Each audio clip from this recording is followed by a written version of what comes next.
बिस्मिल्लाहिर्रहमानिर्रहीम। प्यारे दोस्तों, ये हदीस मुबारक बुखारी शरीफ की रिवायत है जो मैं आप लोगों के सामने बयान कर रहा हूँ। इन लोगों ने एक मर्तबा नबी करीम सल्लल्लाहु अलैहि वसल्लम के साथ सहरी खाई, फिर नमाज के लिए खड़े हो गए। मैंने दरियाफ्त किया कि इन दोनों के दरमियान किस कदर फासला होगा।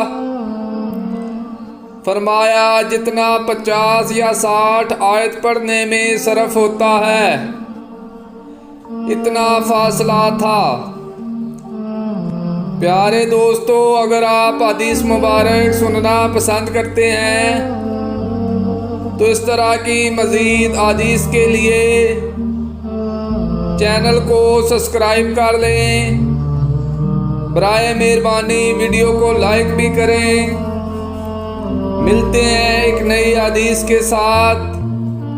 जज़ाकल्लाह, शुक्रिया, अल्लाह हाफ़िज़।